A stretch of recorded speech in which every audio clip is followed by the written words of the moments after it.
to Tales from the Dorkside. I am Brad Reed. Hey guys, I'm Gog. That is Gog over there. And we are two guys who love horror movies. This is true.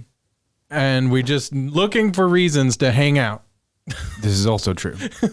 We're odd people that don't just hang out just for the sake of hanging out most of the time. Yeah. We're like, we want to hang out, so why don't we record our conversation? Yeah, that's... does that make us like narcissists? Like we're like, we can't even talk to each other without recording it and putting it out to the masses. No, I don't think so. We have private conversations.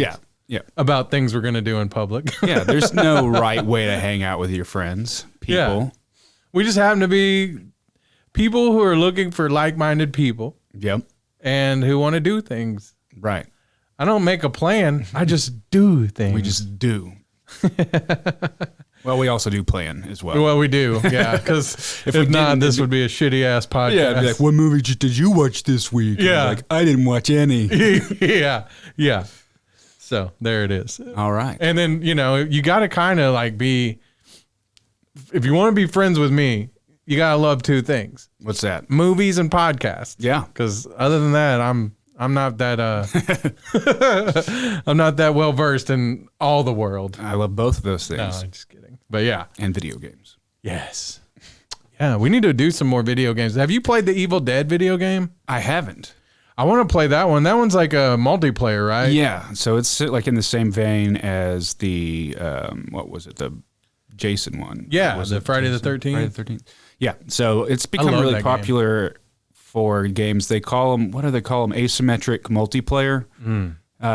So instead of having like two teams of the same amount of people, you have one person who's playing the bad guy and then the other team of people who are playing survivors. And it's become really, which, in my mind, it really lends itself to horror anyways, but they've done it with Evil Dead. There's a huge one called Dead by Daylight, where they have a lot of franchised people in that, of course, and then there's a Ghostbusters one that just came out. Oh, really? It seems pretty sweet. Oh, yeah. I might have to try that one. The thing about, I love the Jason one. I thought that it actually, if the mood is just right, will give you the creep. Yeah. Because like you're hiding from Jason and like his steps get louder, so the music gets a little more intense, and that one is. And then the other thing that gives me anxiety about that game is like if you're not Jason, but you're like the group of people trying to survive, then you better know what you're doing. Because one time I found the key to the car and I was like, everybody jump in with me. Then I couldn't drive the car. I got stuck in the ditch and we all died. Yeah. And then everybody's mad at you. Yeah. Especially if you're like playing with strangers. Yeah, exactly. Because that's the only people I played with, because I don't know a lot of people that play the game. Right. And so that's the only, I kind of wish that they had the same game, but it was like a one-player deal where you could just do it like story mode. Yeah, like play against AI, because then you can set the difficulty level. Because I think that's a big reason why I don't do a lot of online gaming is I don't have a lot of friends. Like I have a very small group of friends, and like we don't all have the same schedules or consoles or this, that, and the other, or own the same games. And I don't particularly enjoy playing online with people I don't know. Me either, yeah. I'm the same. I get a little bit of anxiety about playing with people I don't know. Another point I wanted to make about like the difference between watching a scary movie and playing a scary game, you were talking about like the anxiety of that. And I've noticed like for that I don't really play a lot of horror games, but the few times I do, like it's definitely way more intense than watching a movie. Like, because you're participating. Yeah, because you can't just do it passively. Yeah. You're like in part of the thing unfolding. So, and the intention of these game studios is to scare the shit out of people. That's literally their job. Which I feel like with a game is harder to do. It might be easier once we get into where everybody's doing like the Oculus. Or VR. VR, because then, it's more of a 3D type situation. But we ought to do a side video at some point because I think I might get the new PlayStation VR when it comes out. Excuse me. Oh, yeah. Next year. It's the PS5, right? Yeah. And it'll be the PSVR 2. But we should do a side video of us doing a horror movie in VR. Well, I've got to get a PS5, and I definitely want to get the PS5 headset because I'm so mad that they quit making them for the PS4. Yeah. because not horror wise, but this is the reason why I feel like a horror game would be dope with that though. But like I used my friend's PS4, they had the Star Wars Squadrons game, like the flying around game. Dude, that was so dope with the headset. I bet. Like, you could see, you turn around and it's behind you. Yeah. It's so like, just imagine. But could you imagine like a VR game like that with Art the Clown? Yeah. I don't think I would want to. I think I did, because I went over to my buddy in Portland. He's got one of the Oculus, and I did some of the VR stuff. And I like the ones where like you're not moving in the game unless you're moving your head. Like the one where it feels like you're on a track where like your character is walking in the game, but you're standing still, for me was like super disorienting. Oh, yeah. Made me really dizzy. But I think one of the ones that he had was like a little demo of like the Clown thing, which was cool. Well, I bring up Art the Clown. Yeah. Because this week, as we said, we do like to do a little planning. Yep. We sat down and watched Terrifier 2. That's right. It came out in October, and it was hard to track down because like I was wanting to go see it at the theater. Oh, yeah. And I couldn't find it at any theaters here, and then I was waiting to like rent it on Amazon or whatever, but then found out on Amazon Prime there's a channel called Screambox. Yeah. And I went ahead and got the trial for it. Probably won't keep it, but I did see a few movies on there, and I want to give you some homework for next week. Okay. And for our viewers, if you haven't seen Terrifier 2 and you want to watch it, get Screambox and then watch Basket Case 1. And I think Basket Case 2 is on Shudder, so watch both. Okay. Because we're going to talk Basket Case next week. Okay. I've been waiting. I've been the wanting. One you were telling me about? Yeah, like it's a weird. Like it's I won't just, like go into detail about the whole reason you want me to watch these, but I think I remember you telling me about these. They're so weird. That's the biggest reason. One of my mom's boyfriends when I was young was like, "Hey, you like horror movies? Well, watch the weirdest horror movie you've ever seen." I'm like, "Oh, okay." Yeah. It might be up there. I don't know, like if it's better or worse than Thanksgiving. It's been a while since I've watched them. Yeah. It might be worse. That's okay. So that's the fun thing about doing a horror podcast is sometimes we get to talk about really great movies, and sometimes we get to talk about really horrible movies. Yeah. And it's fun either way. And then there's another one that I'm going to want you to watch, but I think both of them might be on Shudder, House 1 and 2. Okay. So that's coming up too. Not to be confused with Hugh Laurie from Television House. No. No.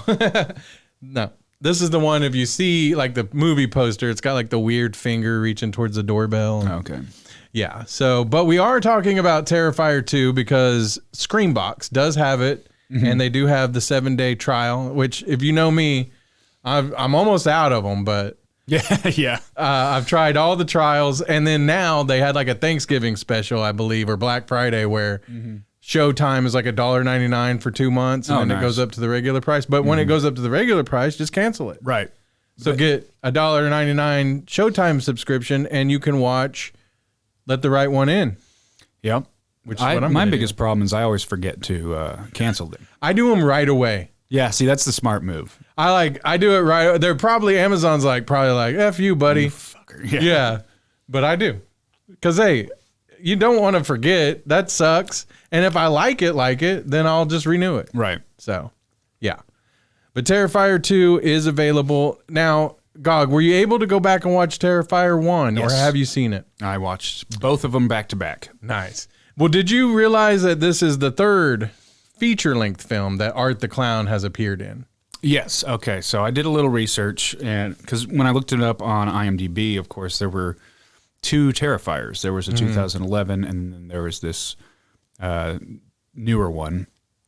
And from what I understand, it was originally a short film.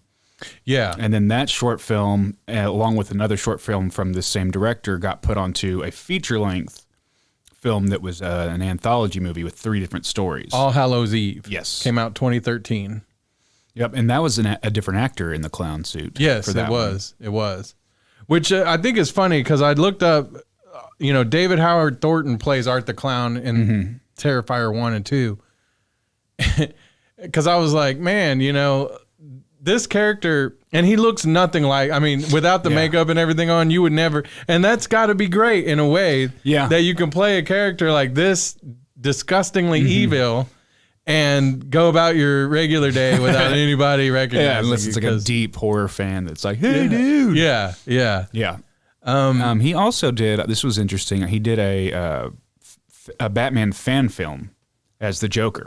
Oh, really? Yeah, that was in his credits. I didn't watch it, but I thought that was interesting. When I was looking everything up, the guy who made Terrifier 1 and 2, he was saying that in this one, especially, like he had this whole idea with the Sierra lady, Sierra Shaw, played by Lauren Lavera, that it would be kind of more like a Batman versus the Joker type dynamic in this movie. And I really felt like you could see that in a way. Not, I mean, he did. Obviously, Art the Clown isn't acting Joker-ish, or for one, he's silent throughout the whole movie, and for two, it's not that like he's not like committing like these big capers. He's just a moiterer. Yeah, but like her character, the way that she evolves throughout the movie, and this movie's kind of long. Like it was a little over 2 hours. Yeah, which I'll bring up in a second, but but there was a lot of room for this real kind of cool story to like unfold that I wasn't expecting, because when I first saw the Terrifier 1 movie, I don't remember, did you watch it on Hulu or was it? It was on the Screenbox. Oh, it was as well. Yeah. 'Cause back in the day, it was like on Netflix or something. It was free, and my friend was like, "Hey, have you ever seen Terrifier?" And I was like, "No." And she was like, "Oh, you got to watch it. You're gonna love it. It's gruesome as hell." Yeah. And so the second movie, he wanted to kind of do like this dynamic movie where it's not like showing why he does anything or whatever yet. Like that's going to come later in the next movie, I guess. Oh, okay. Yeah. But I feel like it started to make it more of, he's not just a like character that's stalking everybody. Like he's got some stuff going on. Some supernatural elements to it. Yeah. And the reason I said that, the movie didn't feel long, but it kind of was like, this is a lot longer than I expected. Yeah. There was a lot more kind of character development. And scenes that weren't just straight clown murder. And it wasn't expected to me. But he said that he wants to break up maybe the next movie into maybe 3 and 4. Okay. Because he's like, I don't want to do another 2.5 hour movie. Yeah. Which makes sense. So, but in this movie, the Sierra, she actually is a character he had developed a long time ago, like in 2008 or whatever, when he was doing this other stuff. And so he wanted her to be like a kind of superhero type character. Yeah. And she does kind of become that. Like, not really where she has superpowers other than she's just a badass. Yeah. But like she comes up with this costume. It's based on her dead dad's. Like he was like kind of like a comic writer or artist or whatever. And you know, just hopefully my wife's not watching. She looked amazing in that costume. Yep. Like, I think that they've spent some of their budget on like, let's get a really hot chick for this. Yeah. Yep. Which is, you need that in all horror movies. Right. It's kind of, you know, it's kind of a part of the horror genre. But I don't mean this just to sound like a complete dog, but she was very beautiful, but she looked athletic too. You know, she like had like a kind of a believable look. Yeah. And so that's kind of like a weird thing that I noticed throughout this movie. It had like a little bit of like a believable realism to it. Yeah. And what I mean by that is this, if you've seen Terrifier 1, you know, they go for the gore. Like wholeheartedly gory as fuck. Oh yeah. It's a bloody, disgusting movie. Right. It says it at the beginning of the movie, and they're like, you know, they go for it. But in this movie, especially, I thought the killing and the carnage and the gore looked real. Like it didn't look totally. There's elements of this movie where Art the Clown kind of acts a little. He's not overacting, but he's making his like, you know, he's He's like a mime. Right. That's the inspiration. And even the actor that plays him had some experience with mime. Really? That he kind of injected into that character because he is a silent character. Yeah. And, I thought that was definitely an interesting part of it. Like, I don't think he even like screams whenever he gets stabbed or anything. I don't think he makes any noise at all. And so, he might have some goofy looks he gives or something, but he's got to fill the screen up. Like, yeah. But the gore itself, like I said, it didn't look like cheap. It looked really well done. They had $250,000 budget on this one. I think the first movie was like $30,000 or something like that, and this one had quite a bit more money to put into it. It made $11.5 million. I know, so that's they got pretty a good. huge return. So I imagine we'll see some more of these. So I want to talk to you about this because this is something that like me and you both I think had heard before we watched this movie, and I want to kind of talk about the validity of it. Well, since Psycho, and it might have started before Psycho, but like with Psycho, it was, hey, people are passing out. And with Psycho, there was a few things that you had never seen in movies before. Yeah. In 2022, though, there's not a whole lot of things you haven't seen in movies before. So it always makes me a little like, really? People are passing out. But I got to say, I could see some people that maybe don't watch like these kind of movies all the time. If they were to watch it, they'd definitely would be like, that's gross. And for me, there was a few things that even I, who watches these movies all the time, was like, ugh. Yeah. Ugh. Like even to start. Okay, so you got Art the Clown. One of the things, and I can't remember, you watched the first movie just recently or back to back. So was the little clown girl in it too? In the first one? Yeah. No. I didn't think so. Yeah, that was really funny. So she shows up in this first movie pretty early on, like in the laundromat when he goes to clean the blood off of his suit, which I thought was great because again, you could, if you wanted to cut a 2.5 hour movie, you could cut a little bit of that, but it shows like Art the Clown doing something mundane that's kind of funny, like. Like why? Where does he go to clean his suit? Right, like those questions, kind of getting answered. But then he does see this girl there, and you're like, oh, she's just like, she's creepy. But I was like, is this going to be like some kind of weird, like he finds a little girlfriend or something? But what it ends up doing was, I thought was a cool concept. But when we meet her, and this is why I call her Shart the Clown. Oh, because that's funny. Yeah. When we meet her, Shart. she shits all over the floor like diarrhea. Yeah. I was wondering, was that like supposed to be like menstrual blood, or was that diarrhea, or I don't know if what it was. Menstrual blood would be too chunky. Young also, maybe. Yeah. I don't know if it'd be chunky like that though. I would hope it wouldn't. Yeah. I don't want to know. Like an evil imaginary clown girl. I don't even want to know though. But I assume that she had some diarrhea, and of course he was like, that's my thing. He even mops it up at the end, even though like there's nothing there. Like before he leaves, that's mopping the floor up. Yeah, when the dude who's like passed out like wakes up and sees him talking to her, and you see, he's playing patty cake. That's right, because he doesn't talk. But you see them doing that, and then it's like she's not really there. Yeah, I was like, that's cool. Yeah, that was cool. Actually, that's a cool thing. And so they went on with they go on with the movie. There's like all kinds of just random, gore in the movie. Oh yeah. And they've even got like this weird, like she's dreaming of a time where she was being attacked by Art the Clown, but I don't think that had happened before, right? No. It was like a premonition or something. Yeah, because she goes into the weird dream sequence where it's like a kids show or they're the singing the song about not eating at the clown cafe. Yeah. And then he comes in and he attacks everybody and sets the lady singing on fire, and she's just sitting there singing, still dancing. Yeah. This movie like feels like, honestly, going through the whole movie, and the way that like. And I'm jumping closer to the end now, but like the way they set it up inside the Terrifier and like the haunted house type thing, it feels like a nightmare type movie. Like the whole thing's like a nightmare, Yeah, and that it's like almost kind of like some elements of Freddy in there with the whole dream, like getting in the dreams. Something I noticed that's similar between this and the Turkey movie, not that, the Turkey movie is great. This is definitely way better. But yeah, I noticed like a pretty significant tonal shift between the first and the second one. Mm-hmm.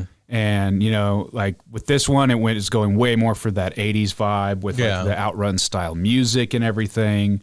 And just, it had kind of a different look to it as far as the color grading of the film and having that weird dream sequence. And they did something similar with the Turkey movie where the second one was very different. Yeah. And so I'm wondering if like these sequels are more in line with the original vision they had, they just didn't have the money for. Yeah. Or if it was like, okay, now we have this kind of money, what can we do with that? Yeah, the thing is, I kind of feel like it might be the second one for this one. Mm-hmm. However, again, we do, I like I said, all the things I wrote down, I didn't write down the director's name. I have it on. Yeah. One of these.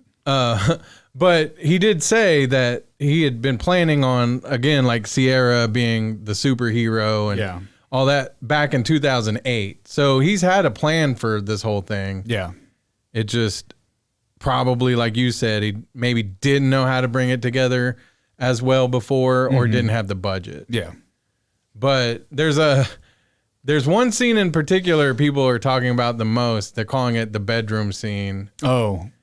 And with the friend? Yeah, where like it's basically, torture, like just torture, like pulling her arm off and although I thought there was scalp off and scalped her, and I think that there was a what did they call it? Where there's like a mistake in there though, a blooper or a spoof or a something like that. Because there's a scene where he like rips her hand, the one that she did. Oh yeah, like all the way, like pulls it apart. But then later on, like before the scene's done, she's like doing something with her hand, and it's not. Yeah, and I was like, you messed up. But yeah, like. That was pretty gross. That was super gross. It was super... And she's like crawling, trying to get to her phone to call her friend. It was a little bit drawn out, and it was very torturous. I thought it was great for the movie. Yeah, and the special effects they did were fantastic. And that's one of the things I really appreciate about like super gory movies like this is having an understanding of like the craftsmanship that goes into doing practical effects. Right. Kind of helps you like get into it a little bit more, Yeah. And like you were saying, like people that have never seen these kinds of movies that don't know that that's just people that are, using rubber and latex and corn syrup and all that.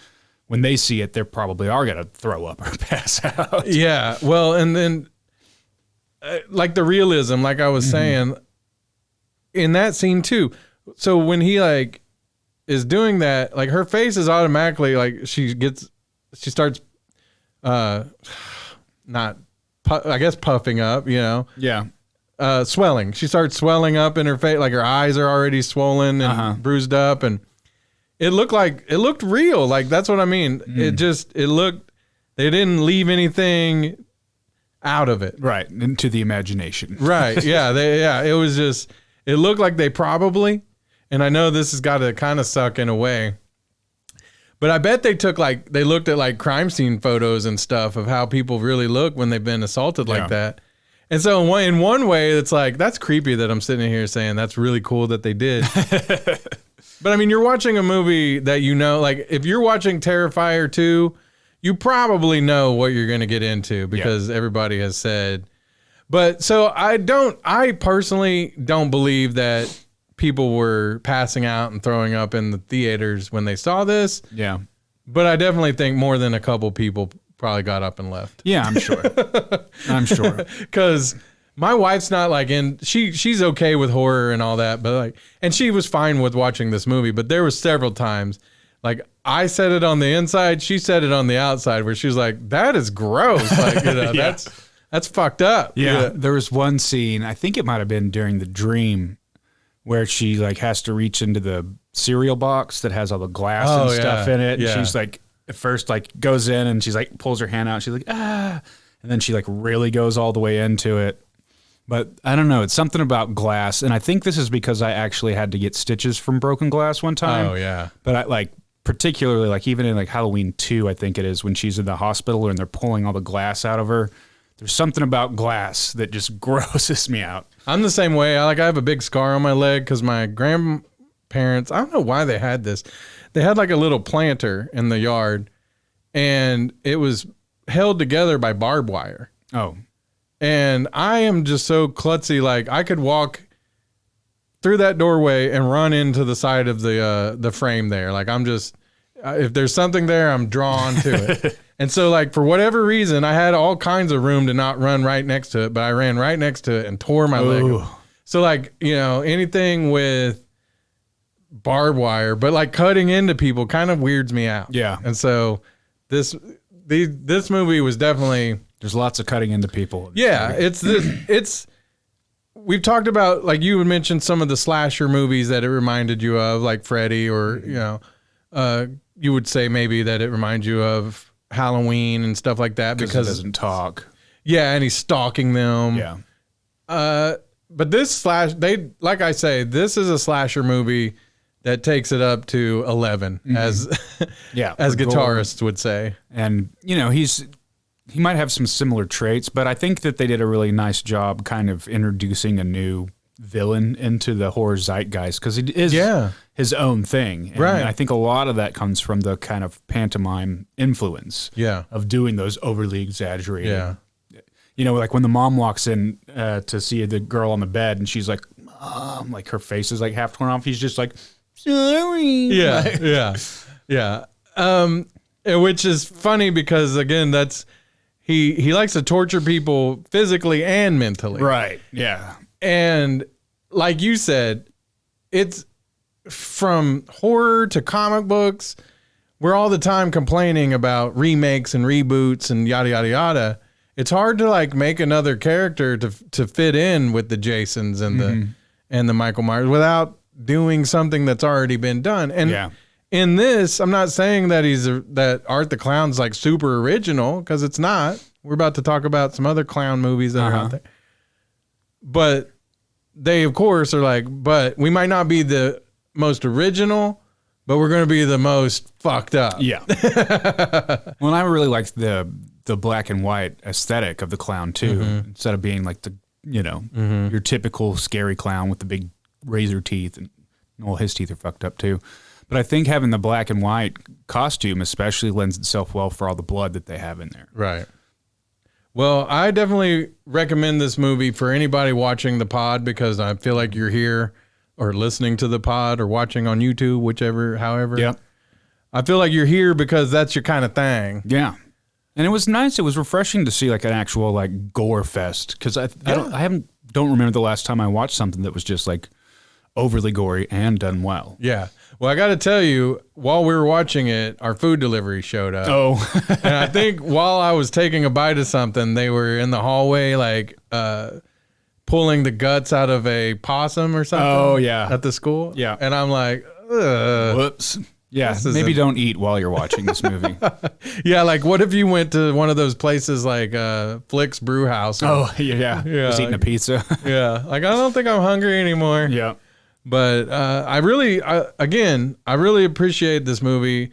It's hard to say what sets it apart, because like I feel like some parts of it might be like it's so bad it's good type of situation. Yeah. But so like what sets it apart and makes it like really good compared to like something like Thanksgiving? But I think a lot of it is the action. Yeah. The action, yes. The acting. Yes. I think the actors were pretty good, to be honest. The kid that plays Jonathan, one of the kids in the movie he's not the main guy, Griffin Santo Pietro. He plays Eric, but he's in Cobra Kai. He's LaRusso's son. Nice. But so they have some people you would recognize. Most of them you don't. Chris Jericho's in it, the wrestler. At the end, yeah. Yeah. But that was a fun little kind of mid-credit sequence that they had. But I feel like Sierra Shaw, Lauren Lavera, she brings this movie together, because she's not just like what do they call them? The final girls. Yeah. She's not just that though. She's a badass. And I guess the actress is actually like martial arts trained, so she did a lot of her own stunts and everything. That makes sense. So I thought that's what sets this movie apart was good acting, good directing. Yeah, it got a shout out from Stephen King on Twitter. Yeah. Even at 2.5 hours, way better movie and better pacing than Thanksgiving 1. Oh, yeah. Which was like an hour and 10 minutes. Yeah. Yeah. I don't know. I mean, we're comparing them because, again, we just did the Thanksgiving. But also this has it has the potential to go the other way of this is awful. Right. But it's not. It's they really make it a good movie. I enjoyed it. 86% approval on Rotten Tomatoes. So it gets a 6.8 out of 10, which I would maybe give it 6.8 out of 10, maybe 7 out of 10, 8. Yeah. 7.58, yeah, something like that. Yeah. And I'm glad that it did well financially so that we'll actually hopefully get to see some more of these. Yeah. But you do have to have a fucked up sense of horror taste to really love this. And but I do enjoy it. Yeah. I don't know how many times it might not be like a repeat type of thing. Yeah. It takes you through some emotions there. Oh, yeah. Well, there's too many things to watch nowadays, so it's hard to even rewatch anything, it seems like. Yeah. But we were talking about this the other day about clowns in horror movies. Clown Town. And I got a list here from IMDb of 10. I guess this says the top 10. Okay. Their list was kind of funky though. Yeah. So I don't know how much I trust it, but I will read you the list and we'll go from there. But I will say, number 1, I do wholeheartedly agree with it. Yeah.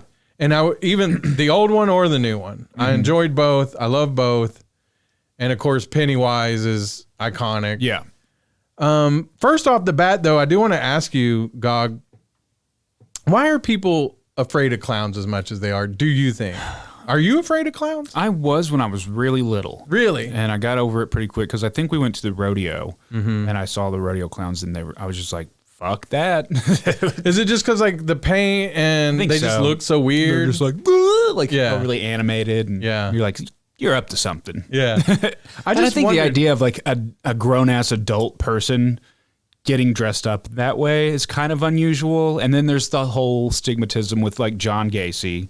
Yes. That doesn't help.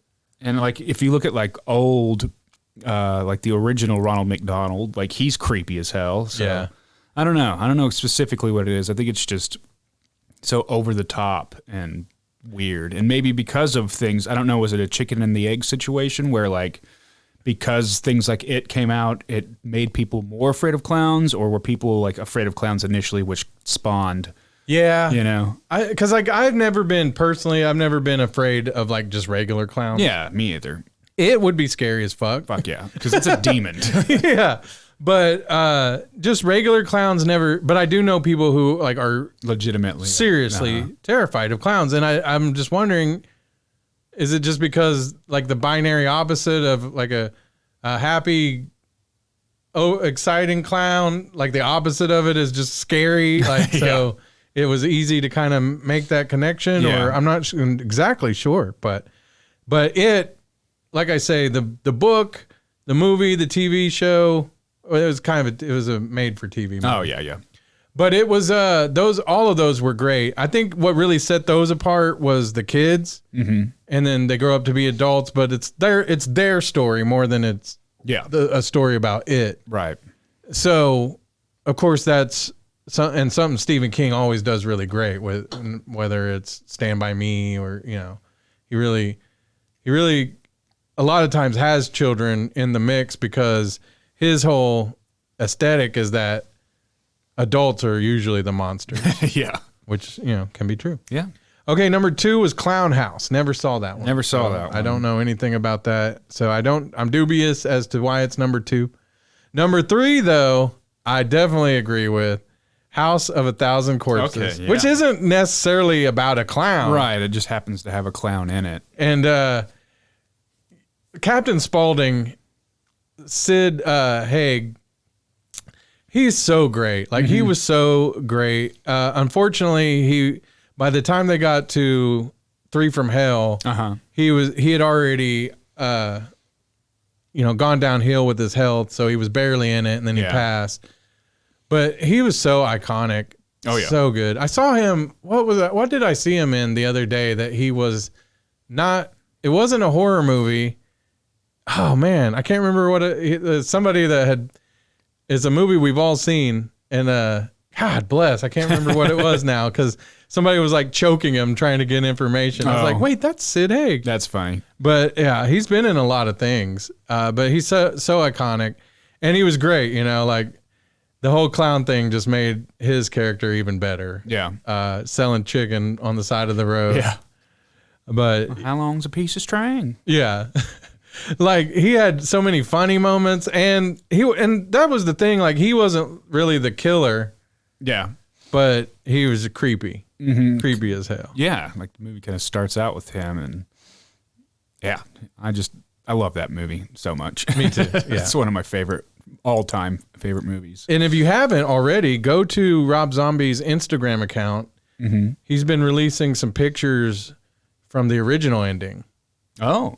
So, spoilers, if you've never seen House of a Thousand Corpses, at the end, when he picks up the girl that's running away, in the end, I guess, for one, he doesn't have the pink Cadillac. He has like this big, like something you'd think like an ice cream delivery truck or something.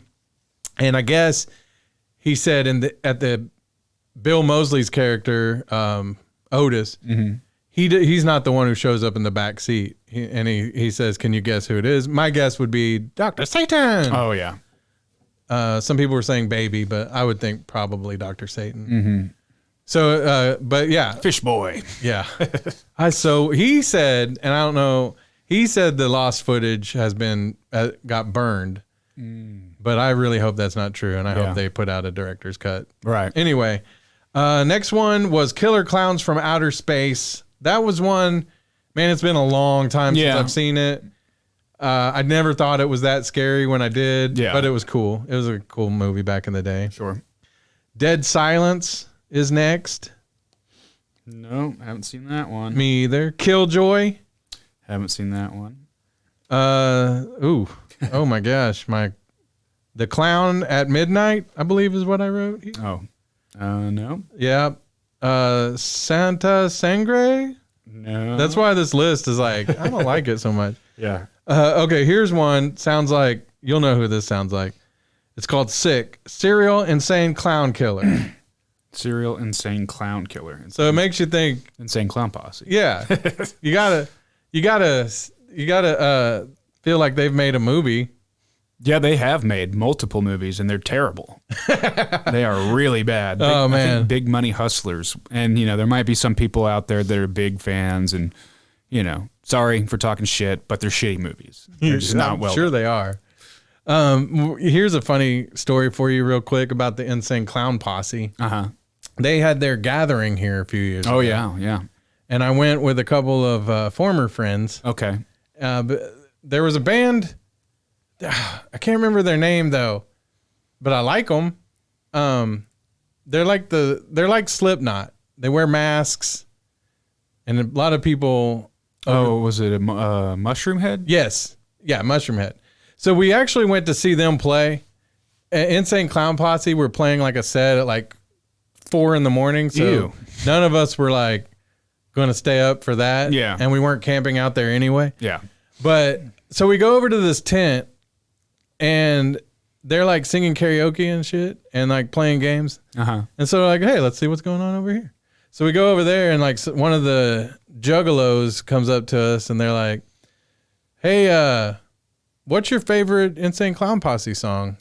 You want to do a song on karaoke? I was like, no. I was like, I can't really think of any busted Insane Clown Posse songs because what was the Great Malenko or whatever back in the day? Like I had that record. I dug it when I was 20. Oh yeah, I had some of their albums like on MP3. Yeah, in a playlist. Yeah, but that was 20 something years ago now. Yeah. So Bitches. That's one of their songs. If they ever ask you again, just say Bitches featuring ODB. Yeah. Well, they were like, so when none of us had a song that we could tell them, they were like, They literally told us we needed to leave the tent. You gotta get out. Yeah, they were like, "This isn't the tent for you." I was like, "Okay, well." Bougie. I didn't realize that I didn't were so bougie. Yeah, like I figured y'all might be a little accepting. That's what I thought their whole thing was. It's like, we're accepting of all kinds, but not if you don't like Insane Clown Posse. Yeah, yeah. Like, what's the song, Miracles? Or Yeah. I hated that song, but I should have said that. Yeah, I saw them live because I was 18 years old. I'm going to paint you a picture. Living in downtown Houston, and my friend's cousin was like, "Hey, you want to go see Insane Clown Posse tonight? I have an extra ticket." And when you're not doing anything and you get offered to go for free, of course you're going to go. Yeah. And so they let me. I actually wore the jersey on the Nerds to Men when I was talking about the Kevin Smith stuff. That's I was wearing right. my Insane Clown Posse jersey they gave me, so that I could fit in. Because you do, like, if you're not a fan and you go to one of their events, you feel like you're infiltrating. Yeah. And you're like, it's kind of scary. Yeah. to a degree. And I got so high before we went there that and I think the air conditioning was off in the facility and it was hot and I felt like I was going to pass out. So I ended up sitting underneath the bar for the entire show. Nice. It's like a little ledge where the bar comes over and the bar stools are. I just like hunkered down and watched the show from the floor. But they performed well. Yeah, yeah. I don't have anything against Insane Clown Posse. It's not me anymore. Yeah, and it's silly. I think it's silly. But again, probably going to offend some people and hopefully not alienate anybody. You know what? Whatever. If you don't think the Insane Clown Posse is silly, this is not the tent for you. Yeah. Get out of our tent. Yeah. I'm sure there's plenty of things that I love that people think are silly. So yeah, whatever. But yeah, it was just funny because I did not expect that kind of like get out of here treatment. Like, oh, okay, well, I guess. I don't want to hang out with you anyways. Yeah, but this microphone, the way that it transfers my voice to everybody, a miracle. Yeah. Headphones, a miracle. Magnets. All right, so number 10, and we'll finish out the list. Demonic toys. No, man, I haven't heard of any of these. So at number 19, number 19, Stitches, which I think is available on Shudder or one of those. I don't remember if I've seen that one or not. That's one of the only ones I had actually heard of. Yeah. Other than there's a couple and House of a Thousand Corpses. Okay, so there's some on another list that they didn't have on there. Clown was an Eli Roth movie. Oh. And it's actually pretty cool. So I haven't seen that one. The whole thing is that this kid wants a clown for his birthday party. The dad, is trying to make his dreams come true or whatever. And the clown they were supposed to have didn't show up. So last minute, he's freaking out. And he gets a clown suit, puts it on for his kid, but it's cursed and he can't take it off. Like he's stuck in the suit. And then he gradually starts to kind of transform into this really grotesque, evil clown. Oh, that's pretty cool. It is cool, yeah. I want to see that. Of course, Eli Roth. Uh-huh. And then another one is a very, I'd say like a lot of people don't know about this. It's a Kevin Smith movie called Vulgar. And it stars the guy that plays Dante from Clerks. And it's not like, I guess it's kind of a horror movie. But basically he's like this guy that's rents himself out as a clown for birthday parties. And he's a little hard on money. So he decides to like put himself in, this was back before the internet. So he put himself like in the wanted ad section of like kind of the risky, sexy stuff. Like he'll come and do kind of perverted clown stuff. And someone hires him, and the people that hire him start, I think, abusing the shit out of him, basically, if I remember correctly. So it's kind of a fucked up movie, too. So like clown pees on you or something? Clown pee. What was that? Horrible Bosses? Yeah, that's the way it works. Yeah. That's what I was thinking of, actually, when you said that. Yeah, I'm sure it was something kind of like that. Nice. Were there any others on your list that you actually had? Apparently there's a ton of clown movies, and I definitely believe that because some of these look really, really cheesy. Yeah, and I'm sure that like for somebody who, this is the thing about some filmmakers, especially like these people making low budget stuff, is I'm very impressed at how ambitious people that are bad at things are sometimes. Yeah, because I like to think I have decent ideas, but I'm never like, I'm going to go out and do that. Like, I think I can. Yeah. I'm always, maybe that's just my own, like, stuff I need to work on of like, oh, well, I couldn't do that. Because there's some people that have the opposite attitude of that. And they go out and they make these things and they're fucking terrible. Right. And, you know, if I feel like for someone who's not very imaginative, it's easy to go out to a Halloween store, buy a clown mask for 20, 30 bucks, and then just try to make a scary movie. Sure, yeah. So that's probably a part of the reason there's so many of these things out there. I feel like those kind of people, because I'm the same way as you, like, I'm like, why am I not like that? But I feel like they just have that big dick energy. Yeah, that must be it. Just need to get a dick implant and then... Yeah, because I'm over here with my tiny dick energy, making tiny things. LDE, little dick energy. That's what's holding me back. Yeah. And then 31 was on this list for some reason, which I was like, that's not really a clown movie either. I wonder if it's just because of the poster, because I don't even remember a clown being in it, but they're like there probably workers. Was, yeah. And then Zombieland featured a clown. The first Zombieland movie had a good clown scene in it. Nice. Well, if people who are watching or listening, do us a favor. Go to the comments on YouTube, and if there's any clown movies that you think we should be watching, leave that comment in the comment section. Drop it. Drop that comment. Yeah.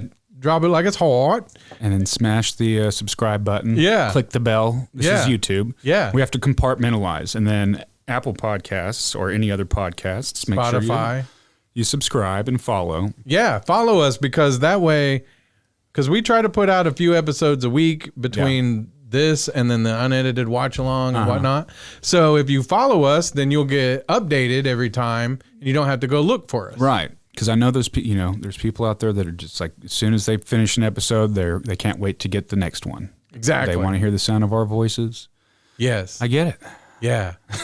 I'm sure they like listen to us as they go to sleep. Yeah. So here's your sleepy time. This is the sleepy time voice.